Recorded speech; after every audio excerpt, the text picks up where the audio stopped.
I'm also giving back to the community. I already talked to ODM Slim and Coach Warren and a few other good buddies of mine, sir. And they told me, come hood. They said, look, we're going to give back to the community. You got to give back and let the people know, hey, look, I'm a good man. I'm a good man on hood. I'm a gangbanger, yeah. I hate enemies. No names, nothing like that, but I hate enemies. But at the same time, on 55th Street, look, we have, let's say, all right, people have kids. They have wives. I have a granny. You see what I'm saying? I don't have kids yet, but I have a girl, I have grannies. You know what I'm saying? You got to respect your people. A lot of people don't understand, like, damn, how is Killa ruthless like this? But he respects granny, kids, and I say, well, check this out. I say, granny, kids, and these people are innocent. These motherfuckers ain't never did nothing to me or the people I love that gangbang. Can you kind of feel what I'm saying? Yeah. A lot of people don't understand. I see it on comments all the time. They say, well, he has a heart. Like when the young Chanel, the girl, you know, that died from the brain cancer. I saw that you made a video about that. On 55th Street, from the bottom of my heart, I meant that. You see what I'm saying? Now, a lot of people are like, well, how do you mean that? She wasn't a gangbanger. Right. That was an innocent girl that died. You see what I'm saying? So they really don't understand, well, how do you have a heart but you like this? Right. Because, okay, you've been around for a long time, so you... I've been around sometime, would say a long time. 28, though. You know, you've seen a lot of shit. Yeah, I've seen a lot. You know what I'm saying? Yeah. What would you say to somebody who would say that, you know, we got to increase the peace. We got to stop people beefing with each other. We got to bring the people together. Bring the people together. Well, what kind of people are we talking about here? Everyone. Oh, everyone. Well, but maybe in your case in particular, like, you know, the hoods of LA, like, bring all these people together. Like, is there any, what, like that, and that, to be honest, when it comes to the forehead tattoo and stuff, this is what kind of worries me, is it seems like it closes the idea, or closes the door on any possibility of peace. It's sort of like a pledge to never stop beefing, right? I mean, I thought, see, 5 motherfuckers see me with this was a pledge, fight out, you know. The see what's gonna continue.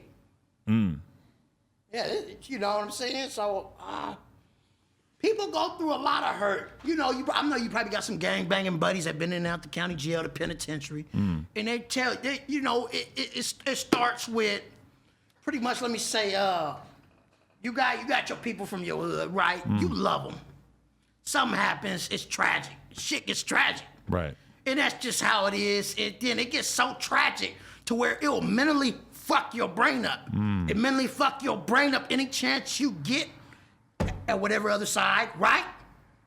It's destruction. Right. I'm just gonna keep it 55th Street. So when you get a tattoo like that, it's not like, oh, my gang is supposed to hate this gang. It's a personal thing, and that's why you feel so strongly about it. My gang hates these motherfuckers. Right. But they took somebody close to me off of the Vernon and Western side that was like a big brother to me. A nigga was with him every fucking day. We would drink, we would talk. I go to prison, I get out of prison. He like, I like the Cardi C diss you did in prison. I said, thanks. I'm in the halfway house. I get a call Cardi B? the next day. I get a call the next day on neighborhood Crip, and Cud dead. Right. And that fucked you up. Mentally. Mentally. I think a lot of people deal with really serious trauma and then they don't really like ever really find a way to process it. I tell you from that, how I fight to process it, sometimes you have to think about other things. Sometimes you have to go program time 5 with Coach Warren and get your workout in the LA area.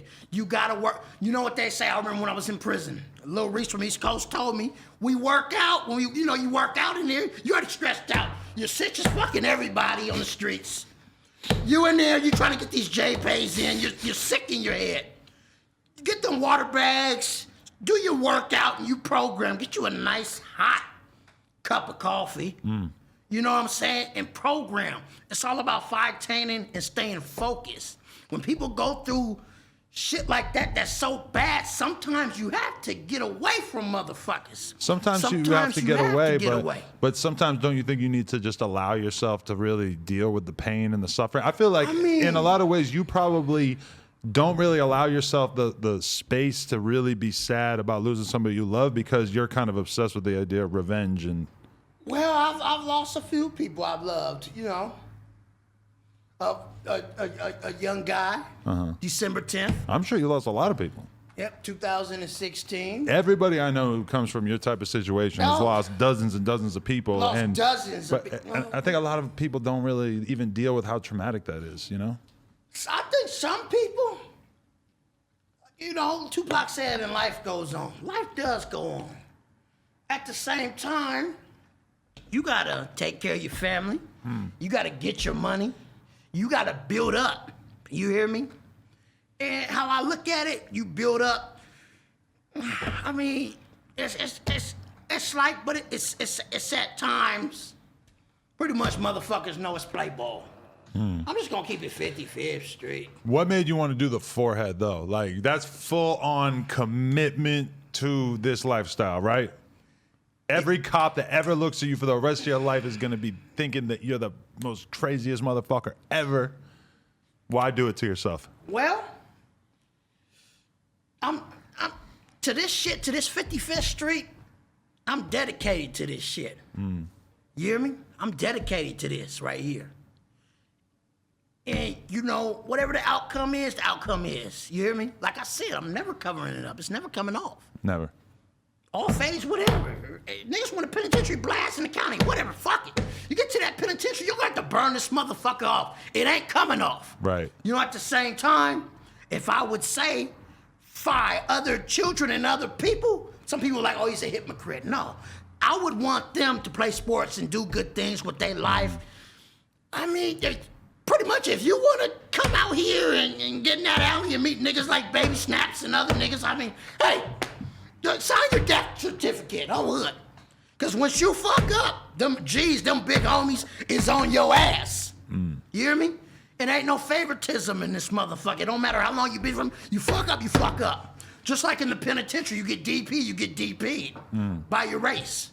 So it's pretty much like, motherfucker, come out here and this is what they want to do. Look, just sign your death certificate. It ain't all fun and games. It ain't. But in a way, does it feel like you kind of use the gangbanging thing to sort of have given up on your hope for the future in a way? Like, does it represent that? I would never say I gave up on my hope in the future. I've been going in and out that LA County Jail, CJ, Wayside, a nice amount of time now, right? And this is how I look at it, though. You know, I've written music. Matter of fact, 2014 at Wayside, I wrote Nickel Bar. Me and T-Fly's song. I wrote the hook to that motherfucker. Right. You see what I'm saying? And I finally got a chance to do a song with her. You see what I'm saying?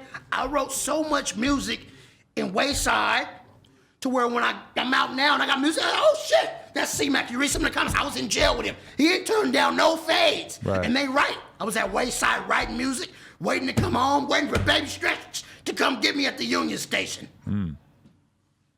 That's it. Did you want to rap before you got locked up?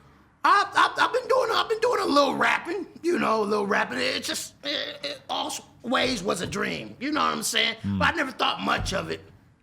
I really never thought much of it. But then in prison, you actually started writing.